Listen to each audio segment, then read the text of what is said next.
Hello everyone, welcome to the video. इस video में हम डिस्कस करने वाले हैं बेसिक ऑफ ऑर्गेनिक केमिस्ट्री, या फिर बोलें some basic concepts of organic chemistry. आप इसको जीओसी बोलना चाहें जीओसी बोल लीजिए। मैं इसको कुछ बेसिक कॉन्सेप्ट्स बोलूंगा या चीजें बोलूंगा जिससे आप ऑर्गेनिक को समझना स्टार्ट कर सकते हैं।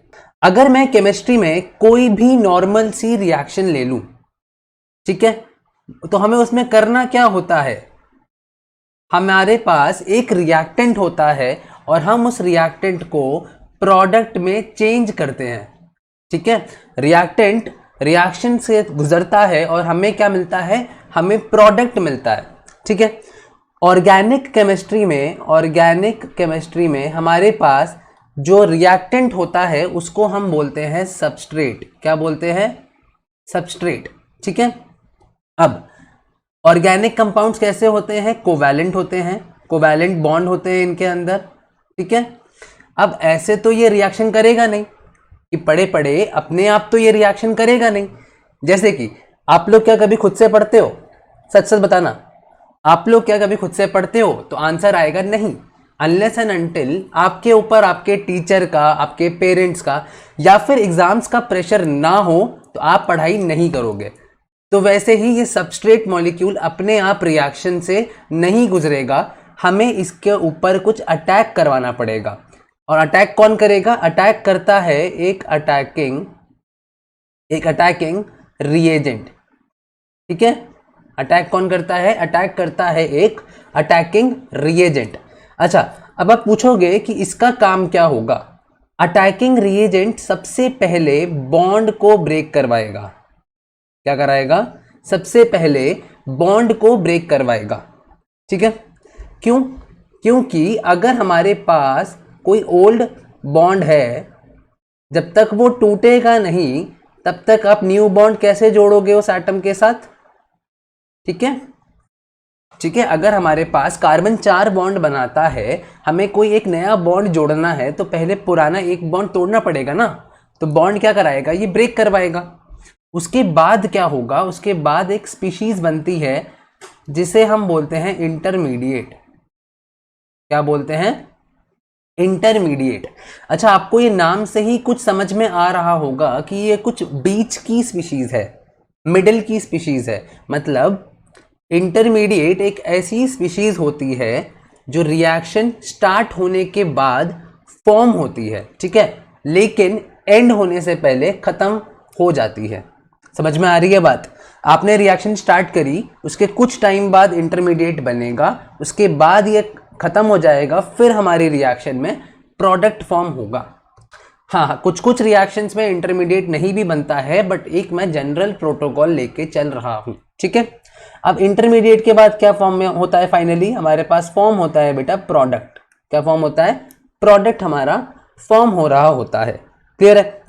अच्छा, सबस्ट्रेट था, उस पर अटैकिंग रिएजेंट आया, उस पर हमारा इंटरमीडिएट बना, फिर फाइनली हमारा प्रोडक्ट बना। इस पूरी सीरीज को हम कहते हैं किसी भी रिएक्शन की मैकेनिज्म।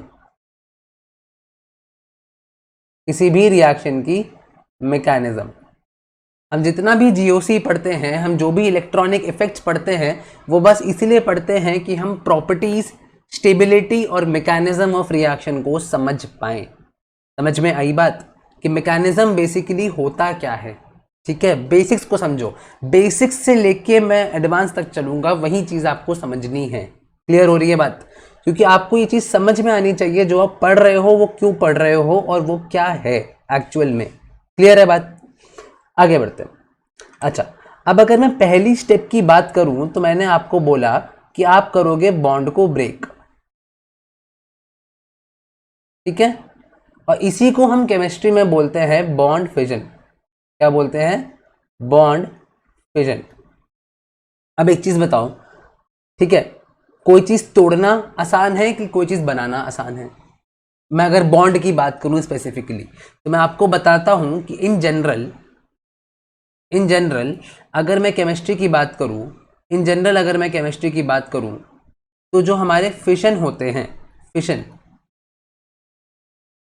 इन जनरल हमारे फिशन स्लो होते हैं, ठीक है। हमारा बॉन्ड टूटना स्लो होता है क्योंकि बॉन्ड ऑलरेडी स्टेबिलिटी सिस्टम को दे रहा होता है, तो बॉन्ड टूटना हमारा आसान नहीं होता, स्लो स्टेप होता है, ठीक है। और हमारा बॉन्ड का फ्यूजन मतलब बॉन्ड का फॉर्मेशन, ठीक है। बॉन्ड का फॉर्मेशन कैसा होता है बेटा? बॉन्ड का फॉर्मेशन होता है फास्ट। क्यों होता है फास्ट? क्योंकि हमें स्टेबिलिटी प्रोवाइड हो रही होती है, तो मॉलिक्यूल्स बॉन्ड जल्दी बनाना चाहते हैं, ठीक है। अब हम बात करते हैं कि फिजन होता कैसे है, हाउ दी बॉन्ड ब्रेक्स, ठीक है। अच्छा, अगर मैं किसी भी कोवैलेंट बॉन्ड की बात करूं, सपोज दो एटम है हमारे पास ए बी, अगर मैं इनकी कोवैलेंट बॉन्ड की बात करूं तो वो कैसे बना होगा? वो दो इलेक्ट्रॉन्स के शेयरिंग से बना होगा, वो 2 इलेक्ट्रॉन की शेयरिंग से बना होगा, ठीक है।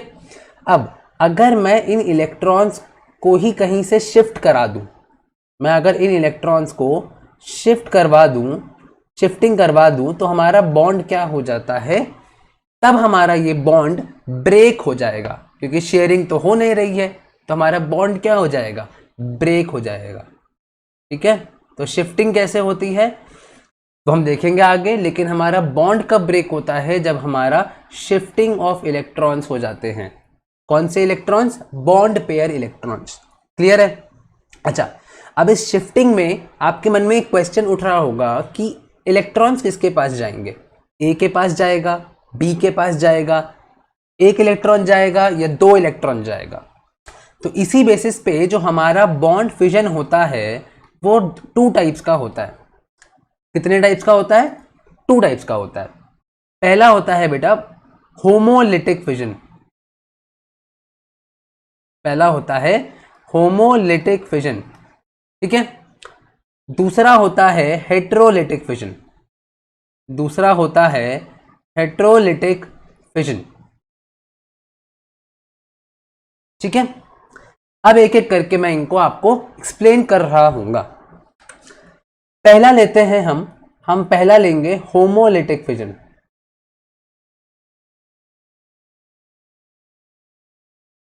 हमेशा याद रखना, केमिस्ट्री में कभी भी आपको कुछ चीजें दिक्कत हो रही हो तो आप पहले किसी भी वर्ड को, किसी भी शब्द को तोड़ के देख लो, इसी आप वर्ड को ब्रेक करो तो क्या मिलेगा आपको? आपको मिलेगा होमो, और क्या मिल जाएगा आपको? लिटिक। क्या मिल जाएगा? होमो, और क्या मिल जाएगा? लिटिक। होमो का मतलब होता है बेटा सेम, क्या होता है? सेम। और लिटिक का मतलब होता है टूटना, दैट इज ब्रेकिंग, मतलब सेम तरीके से ब्रेकिंग हो रही है। तो इसका मतलब आप पहला पॉइंट क्या कहना चाहोगे होमोलिटिक फिजन के बारे में? होमोलिटिक फिजन में क्या होता है? जो इलेक्ट्रॉन्स होते हैं ना, इक्वली शिफ्ट होते हैं। इक्वली क्या होते हैं? इलेक्ट्रॉन्स इक्वली शिफ्ट होते हैं। मतलब अगर मेरे पास ए बी एक मतलब 2 एटम्स के बीच का एक बॉन्ड था, तो एक इलेक्ट्रॉन आपका ए के पास जाएगा और एक इलेक्ट्रॉन आपका बी के पास जाएगा। क्लियर हो रही है बात? अब क्वेश्चन आता है कि ये ऐसा कब होगा? ऐसा तब होगा जब आपके पास no difference in electronegativity, no difference in electronegativity of 2 atoms. मतलब जैसे, अच्छा इलेक्ट्रोनेगेटिविटी क्या होती है? Electronegativity is the tendency to attract the shared pair of electrons. मतलब अगर कोई बॉन्ड में इलेक्ट्रॉन्स ऑलरेडी शेयर्ड है तो किसी एटम की उसको अपनी तरफ खींचने की कितनी टेंडेंसी है, वही बात आती है। अगर ज़्यादा टेंडेंसी किसी की हो गई तो वो सारे ही इलेक्ट्रॉन लेकर चला जाएगा। बट मैंने क्या बोला? एक एक इलेक्ट्रॉन जा रहा है, इसका मतलब दोनों की इलेक्ट्रोनेगेटिविटीज आपस में सिमिलर है। देखो एग्जैक्ट सेम होना हम इतना आइडियल केस मान नहीं सकते, बट हम बोलेंगे कि सिमिलर इलेक्ट्रोनेगेटिविटी है, सिमिलर खींचने की ताकत है। जितनी खींचने की ताकत ए की है उतनी ही खींचने की ताकत बी की है। तो एक इलेक्ट्रॉन, तो दोनों ने समझौता कर लिया, एक इलेक्ट्रॉन ए के पास चला गया, एक इलेक्ट्रॉन आपका बी के पास चला गया। आई होप आपको ये बात समझ में आई होगी। अब आपके मन में एक ये क्वेश्चन उठ रहा होगा कि चलो इलेक्ट्रोनेगेटिविटी तो एक पॉइंट हो गया, बट क्या और कोई ऐसी कंडीशंस हैं जिसको हम एरो के ऊपर अगर देखें तो हमें समझ में आ जाए कि होमोलिटिक फिजन हमें कराना है?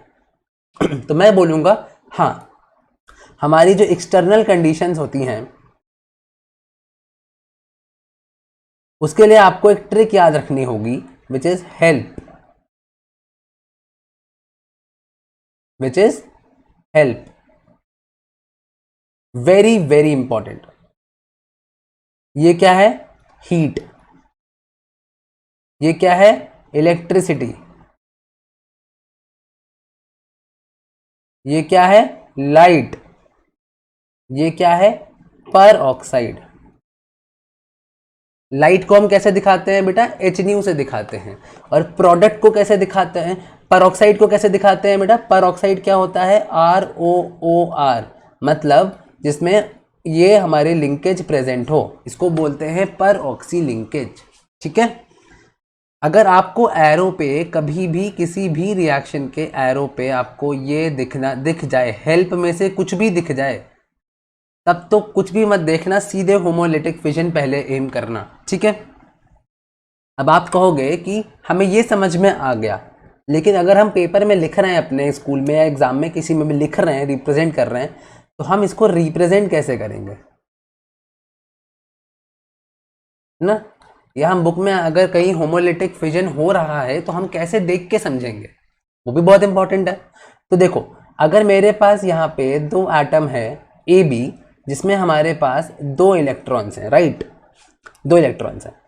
अब एक ए के पास जाना है, एक बी के पास जाना है, तो हम इसको ऐसे दिखाएंगे, ये ऐसे दिखाएंगे। ये मैंने कौन सा एरो यूज किया?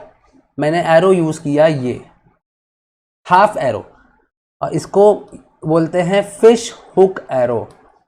फिश हुक एरो, क्लियर है? जो फिश पकड़ने का कांटा होता है वो इस तरीके का होता है, फिश हुक एरो। ये क्या डिनोट करता है हमको? ये डिनोट करता है कि 1 इलेक्ट्रॉन का ट्रांसफर हो रहा है, 1 इलेक्ट्रॉन का ट्रांसफर हो रहा है। अच्छा, अब होगा क्या? मान लो ये दो इलेक्ट्रॉन्स थे, एक इलेक्ट्रॉन मैंने कुदा दिया कहाँ? ए के पास, ए के सर पे, और एक कुदा दिया मैंने बी के सर पे। तो क्या बन जाएगा बेटा? ए ऐसे बन गया और बी करके ऐसे बन गया। अब एक चीज बताओ, आपने कभी ऐसी स्पीशीज देखी है एग्जिस्ट करते हुए? आप बोलोगे नहीं। तो मैंने अभी थोड़ी देर पहले एक चीज बताया था, ऐसी स्पीशीज जो रिएक्शन शुरू होने के बाद बनी, लेकिन रिएक्शन खत्म होने से पहले खत्म हो गई, तो उसको हम क्या बोलते थे? हम बोलते थे इंटरमीडिएट। तो ये जो हमारे पास बने हैं, इनको हम क्या बोलेंगे? इंटरमीडिएट, क्योंकि ये खत्म हो जाते हैं, इनका खुद का एग्जिस्टेंस इतना ज़्यादा नहीं होता। ठीक है।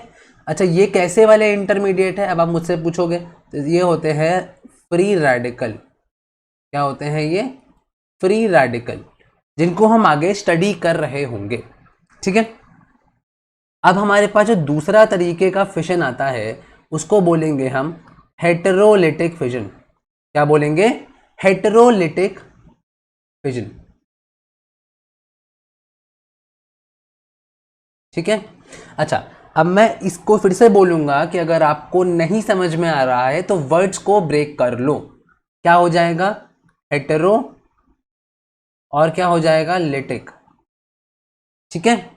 हेटेरो मतलब क्या हो गया? Different, different. और लिटिक मतलब क्या हो गया? फिर से ब्रेकिंग। इससे हमको क्या आइडिया मिला? आइडिया हमको ये मिला कि हेटेरोलिटिक फिजन में हमारा अनइक्वल शिफ्टिंग होती है। क्या होती है?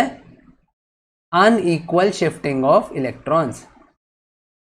तो हमारे पास, अगर हमारे पास दो इलेक्ट्रॉन हैं, दो इलेक्ट्रॉन्स हैं, तो या तो दोनों इलेक्ट्रॉन्स आपका ए लेके जाएगा या तो बी लेके जाएगा। ठीक है। या तो ए लेके जाएगा या तो बी लेके जाएगा। अब ये पता कैसे चलेगा कि कौन लेके जाएगा? तो इलेक्ट्रॉन वहां जाना पसंद करेगा जो है या वही जाएगा जो मोर इलेक्ट्रोनेगेटिव होगा।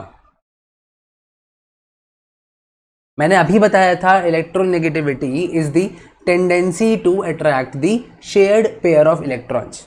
अब जिसकी इलेक्ट्रोनेगेटिविटी ज़्यादा है वो इलेक्ट्रॉन्स को अपनी तरफ खींच लेगा, दूसरे वाले से बिल्कुल छीन लेगा, तो वही लेके चला जाएगा। समझ में आ रही है बात? ठीक है, तो कंडीशंस क्या क्या हो गई? पहली चीज़ तो आपको कहीं पे भी हेल्प लिखा हुआ नहीं दिखना चाहिए, हेल्प लिखा हुआ नहीं होना चाहिए। दूसरी चीज़, जिसका मोर इलेक्ट्रोनेगेटिव होगा, मोर इलेक्ट्रोनेगेटिव एटम है ना, takes away electron, more electronegative atom takes away electrons. Clear है? बात समझ में आई?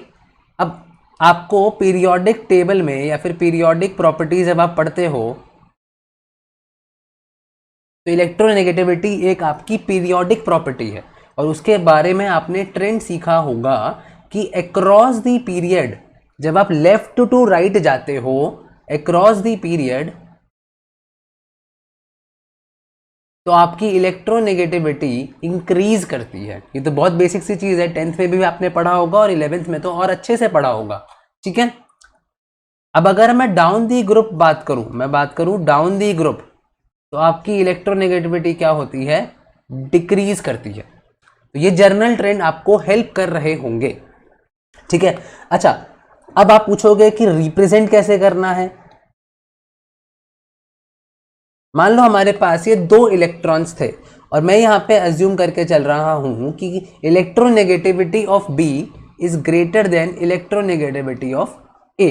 ठीक है, तो क्या होगा? दोनों के दोनों इलेक्ट्रॉन्स को कौन खींचेगा? बी खींचेगा, बी अपने तरफ लेके जाएगा और यहाँ पे फुल एरो बनाएंगे। क्लियर हुई बात? अच्छा, अब होगा क्या? ए के पास से तो इलेक्ट्रॉन खिंच गए तो उस पर आ जाएगा पॉजिटिव, और बी के पास इलेक्ट्रॉन एक्स्ट्रा आ गए तो उस पर क्या आ जाएगा बेटा? Negative. Just like cation and anion. तो ये क्या हो गया? इलेक्ट्रॉन डेफिशिएंट हो गया। और इलेक्ट्रॉन डेफिशिएंट मतलब इलेक्ट्रॉन की कमी। और बी क्या हो गया आपका? इलेक्ट्रॉन रिच हो गया, मतलब इलेक्ट्रॉन ज़्यादा हो चुके हैं। बात समझ में आ रही है? अब आप बोलोगे कि ये तो हमने ए और बी के टर्म्स में बता दिया, हम ऑर्गेनिक के टर्म्स में कार्बन को इन्वॉल्व करके कैसे देखेंगे? और अगले मन में आपका क्वेश्चन एक और आएगा कि अभी तो हमने रेडिकल बनाया था उससे, तो इससे क्या बन रहा होगा? चलिए देखते हैं। अगर मैं एग्जांपल एक लेके चलूँ, CH3Cl, इसका नाम क्या होगा? जल्दी से वीडियो पॉज करो और लिखो, क्या होगा? इसका होगा मीथाइल क्लोराइड। क्या होगा? Methyl chloride. अगर IUPAC करोगे तो chloromethane, otherwise methyl chloride common name चलेगा। ठीक है, अगर मैं इसको बनाऊं,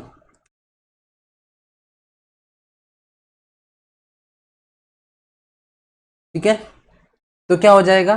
कार्बन और हमारे पास क्या है? क्लोरीन। हमको पता है कि हैलोजेंस, जैसे क्लोरीन की इलेक्ट्रोनेगेटिविटी ज़्यादा होती है एज कंपेयर टू कार्बन। तो ये जो हमारे दोनों इलेक्ट्रॉन्स हैं, ये कौन रखना चाहेगा? क्लोरीन रखना चाहेगा। तो क्या बन जाएगा हमारे पास? CH3 positive plus Cl negative.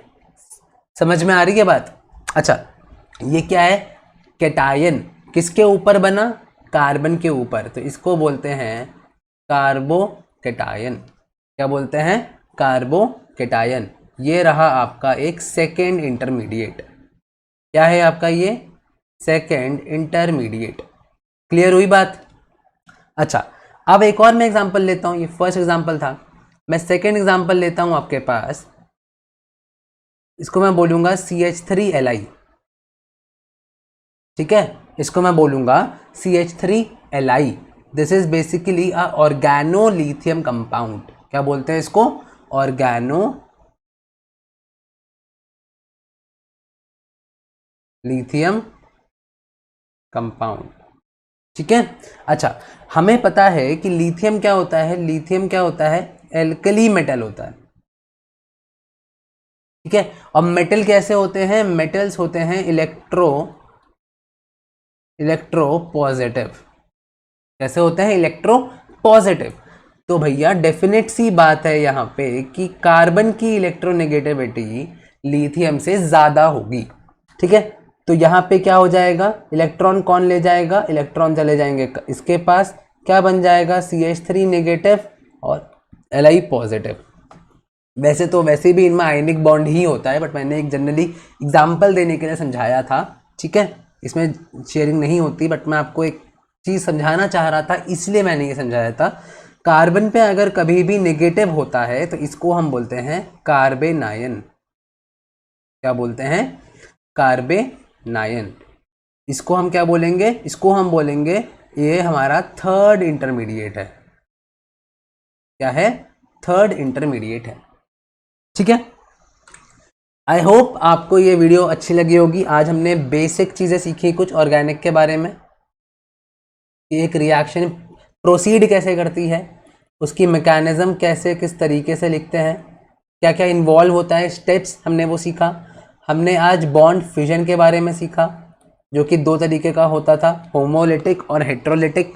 और हमने कुछ इंटरमीडिएट्स के बारे में जाना, कुछ इंटरमीडिएट्स के बारे में जाना, जैसे कि फ्री रेडिकल, जैसे कि कार्बोकैटायन विच इज कार्बन पे पॉजिटिव। एंड थर्ड हमने कौन सा इंटरमीडिएट जाना बेटा? हमने जाना कार्बेनायन, कार्बन पे नेगेटिव। क्लियर हुई बात? हमने ये इंटरमीडिएट्स के बारे में स्टडी किया आज, और हमने एक ट्रिक सीखी which is known as help, which is used to identify homolytic fusion, ठीक है। आई होप आपको ये वीडियो अच्छी लगी होगी। स्टे ट्यून्ड, मिलते हैं अगले वीडियो में। Thank you so much.